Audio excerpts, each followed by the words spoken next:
let's talk a little bit about this Betafpv Air series and the lava packs. I have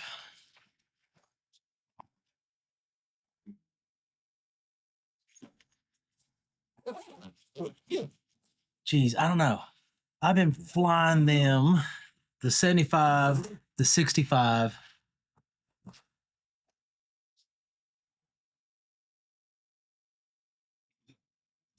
The 450s and 260s. Geez, I don't know. When did I do the first video? I want to say I've been flying these every day for 2 months. Let me look real quick. Now I know my original goal was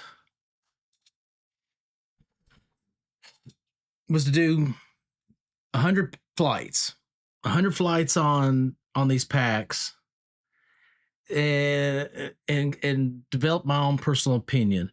And the reason I was going to do that is because I really wanted to go through and give these a hard workout before I came out and was like, you know, you should trust them, you should buy them, blah blah blah. But I lost count. I just been flying every day, having so much fun with these things. So how long have I been flying these? So my first video was 5 or 6 weeks ago. Okay. All right. Feels like 2 months, but I guess it's been 5, possibly 6 weeks. But I've been flying every day at the warehouse, been flying in my house. I've got a pole set up. I've got gates set up. Been flying around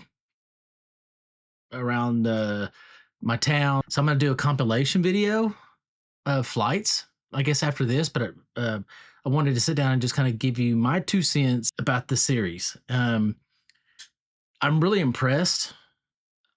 I mean, I think you can probably tell from my early videos on it. Like I was super I was super excited. I was like a little kid. I mean, it was like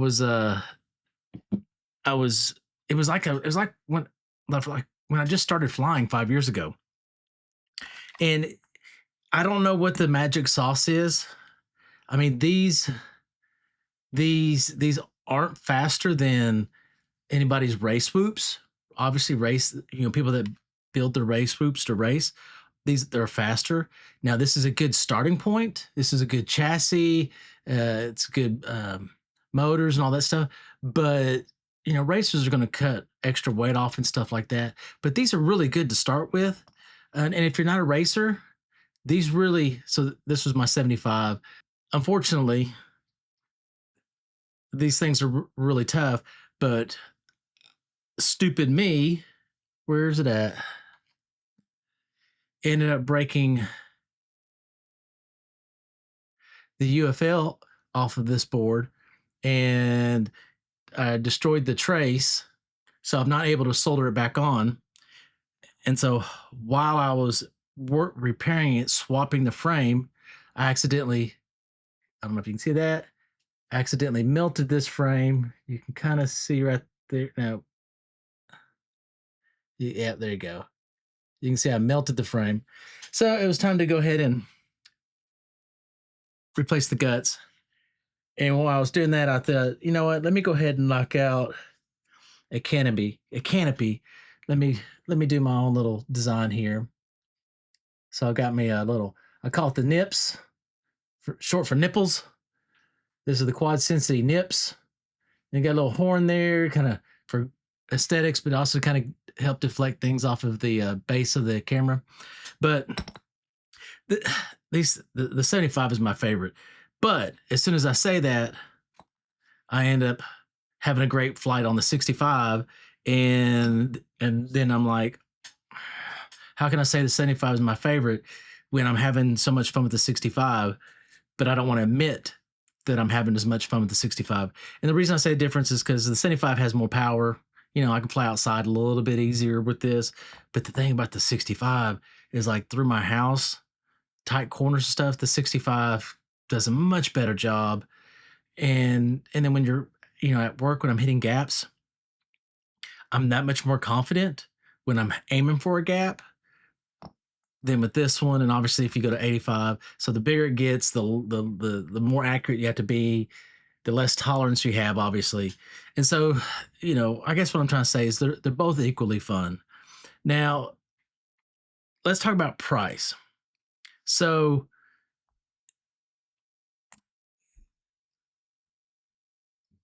let's go to website. Let's look at Betafpv Air 75. Turn caps lock off. All right. Let's see what front desktop. All right, you got that? Okay. So first off, that's high. I mean, good FPV, that's high. You can get them for less than that. Let's look at Pyro. Pyro is one of my favorites. So number one, like, this doesn't make any sense. Not against Betafpv. It doesn't make any sense for you and I. So $94.99, you can get the 75. Like, that's a hell of a great price. All right. The board is 50, the motors are 50, props are $3-4. The receiver, you can't build the exact same components cheaper than you can just buy one. But the thing that kills me is, look at this. When you go to TV Crossfire, you're talking about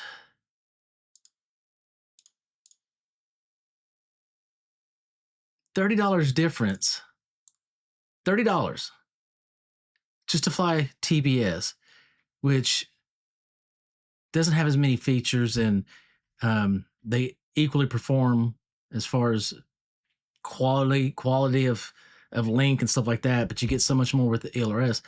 But another $30 just to fly TBS on a Whoop. And then, it's a Whoop. You're not going to go 30 kilometers, like, it just doesn't make sense. These premium prices. I mean, another $30. But for $94.99, I mean, y'all, that's the best way to start FPV now. Obviously, the angle of the canopy is a little too aggressive for new people, but you can fix that. You can fix that. I'm fixing to have a bunch of different angles for my NIPS canopy, and I think I'm gonna sell them for 99 cents. It's like you could buy this for $94.99 and then order a canopy for 99 cents and get at 15 degrees, 10 degrees, 20 degrees, whatever you want. That'd be much more user friendly for a beginner. But for that price, everybody should own one of these Betafpv Airs. The quality.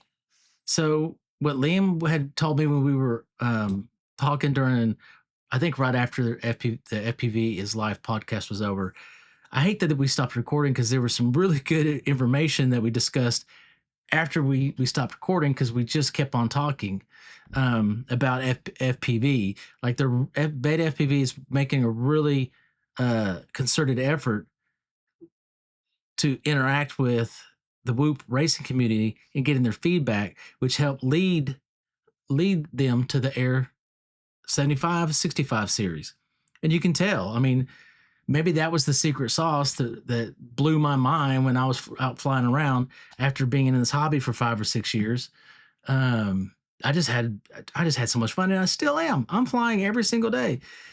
When we get off work, like, a lot of days, I would hurry up and skedaddle, get home, and get back to my hobby here.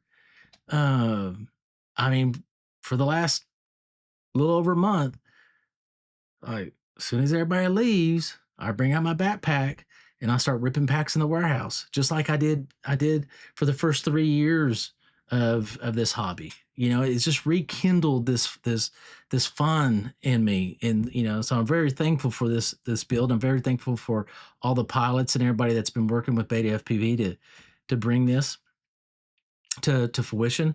Um, you know, I mean, I definitely can see where racing would be fun now. For 5 years, I've always been like, racing doesn't look very fun. That's what you know, but I definitely could see. I could definitely could see myself doing it now because of this, and this would be a good start, I think. As you build up your speed, you would build up your custom whoop and get faster and faster and stuff like that. Um, but the quality, the welds were good. Where's that frame? Okay, I was amazed. Let me see if I can show this to you. Oh, front. See if you can see the stress points. They're they're right up here on the front because this is the back. Here's the front. You can there you go. You can kind of see the stress points there, right? And so when you watch the video of my flying in the warehouse, you'll see you'll see crash after crash after crash of this thing flying straight into a steel pole, straight into a concrete pole, straight into a steel wall, straight into concrete, over and over and over again, and everything held intact. The fact that this weighs so little, I mean, made it so durable. It would just bounce off and stuff. I never lost a freaking prop. Not one prop, you know, jumped off anything. Like really, really amazing stuff. This hard plastic canopy, I didn't realize it until I went to replace this board. But the plastic canopy was cracked. It was cracked up underneath from the center post. Didn't even know it. Never saw it. Every day pulling it out of my little whoop box to fly. It never moved. I never noticed it. Um, when I went to take the screws out, that's the first time I noticed that it was broke. So you can replace the canopy for a TPU one. Uh, but I'm just not so sure if that's really a big upgrade because the simple fact that, I mean, it wouldn't be a stretch to say I had 50 full speed crashes into steel. I mean, just over and over and over again. I was having so much fun. I was just going as fast as I could, and I was hitting things head on. And for that center post of the canopy to break, but there not to be any sign of it in my video, no sign of it while I'm handling it, putting in batteries, unplugging batteries, you know all that. I mean, I don't know. I don't really think you have to, change your TPU, but you can if you want to. I'm trying to see if I can do a lighter canopy than the plastic one. But also, I just kind of like the way it looks. It's kind of cool. But as far as durability, again, I think it's great for a beginner because it is so durable. It just bounces off things because it's so lightweight. There's not a whole lot of weight momentum behind them when it hits something, and it just bing bing bing. And you'll see the videos. I'll start working on compilation of videos after this one, and you can watch it if you want, not watch it if you want, what have you. These batteries, the 450s, the 260s, I'm really impressed with these Lava Series batteries. I I am a very uh, uh, strong supporter of Tattoo. I think they make some of the best batteries in the game with typically the least amount of weight. They're just a good quality battery. Some people talk about they don't handle crashes very well. Well, there's various reasons they may think that. As far as me, I'm still ripping packs that I started with 6 years ago. Like, I don't understand. I've killed two in a crash, but I mean I probably have shit here. Let me just show you so you don't think I'm exaggerating.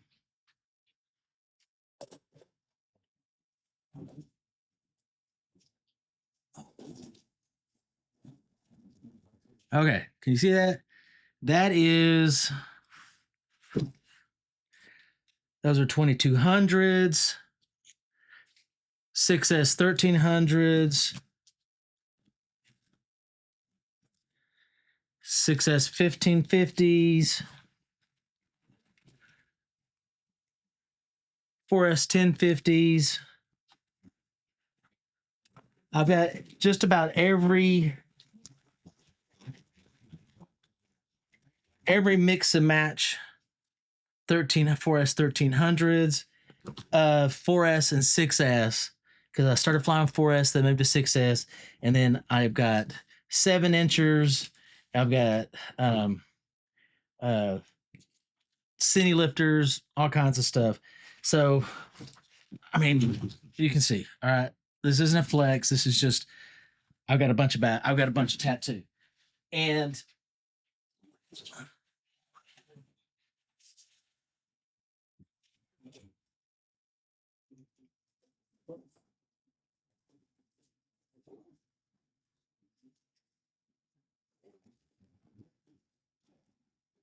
tattoos.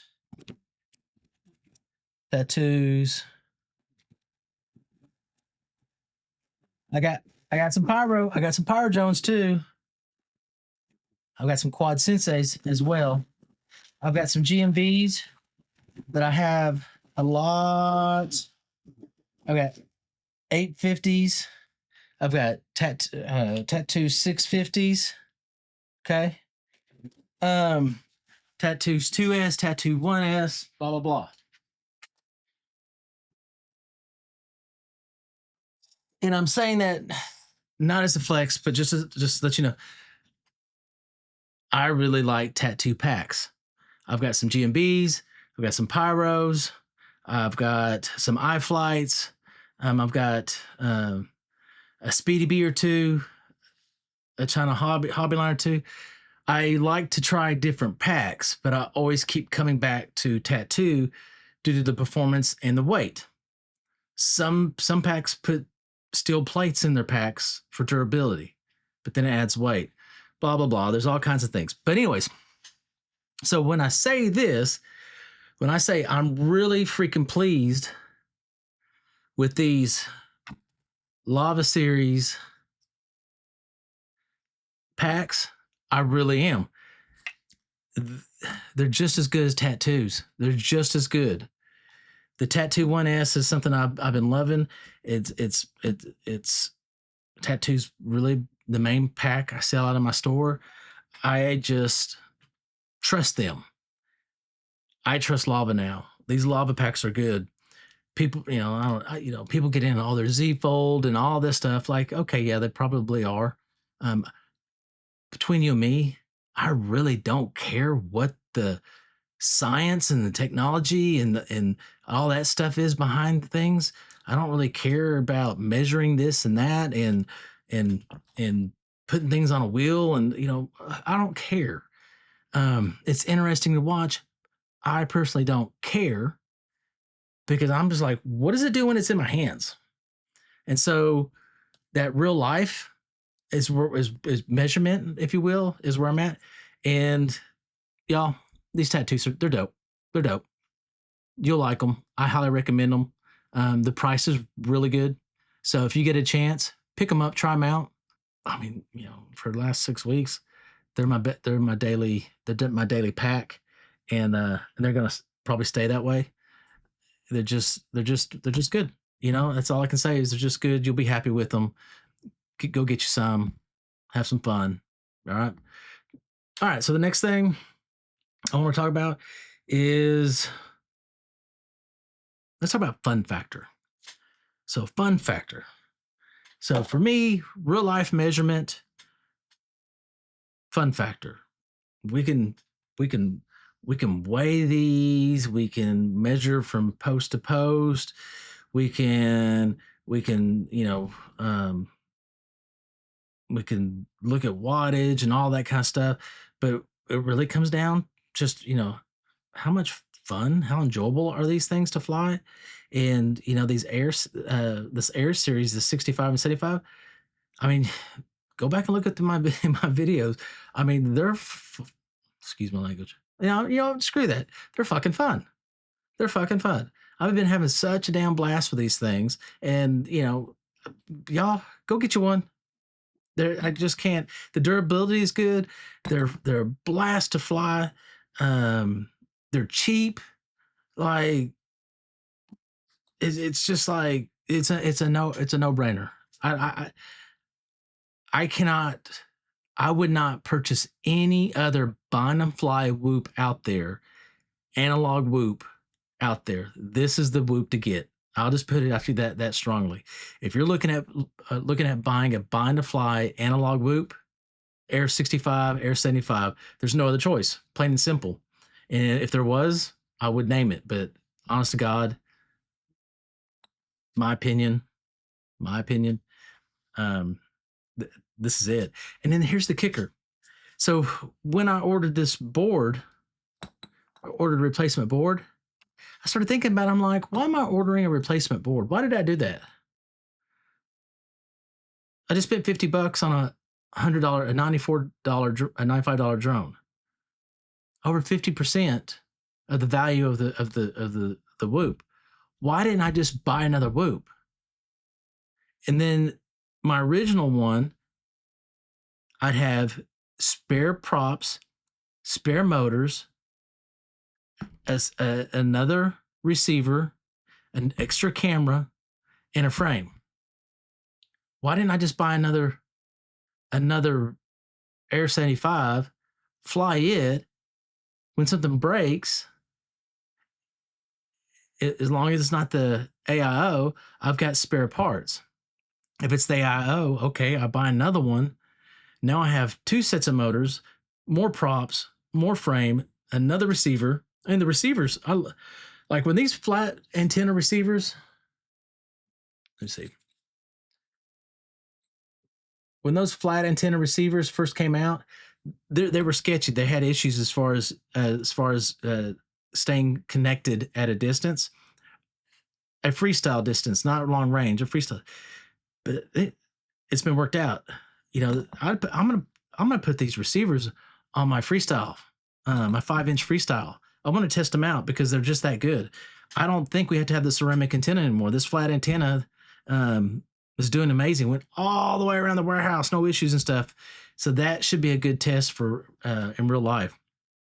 But so now I've got a third one. I'm flying it around. Maybe a motor breaks on it. Well, now I've got two sets. You can't buy all the parts and build it for less than what you could just buy a whole one. And when you start looking at the repair cost is going to be 50% of the original value, just buy another one. And even if you don't use these motors on your new Air75 or what have you, that you'll build another whoop. You'll build another whoop. You've got the motors. You'll get and the next new flight controller that comes out, and you already have a frame, motor, and props, and you'll put the new flight controller on it, and you'll be happy with that for a while. You know what I'm saying? So like, I don't understand why I bought a whole all-in-one when I could have just bought a whole tiny whoop and had spare parts. So I don't know how long this video has been going on. It looks like 26 minutes of me rambling. I hope you found it interesting. I hope you trust in what I'm saying. I hope you're feeling me. I'm being genuine here. I ain't gonna blow smoke up your ass because just that is me. I don't want to screw up something great. FPV is great. I don't want to spread bogus lies for FPV for whatever reason. I want to protect it, but anyways, I hope I've been genuine with you. I hope you may have. I hope I may have piqued an interest in you to check this build out because it's so damn fun, dude. If you're new, lower the angle of the camera. That's going to help you out. But the tune is perfect. All that stuff. You don't have to do anything. If you've been out in this hobby for a while, get you one. Get you one. They're just fun. They're just fun, dude. Okay, with that said, I'm gonna stop rambling. Peace out. Have fun. Keep flying. Love you.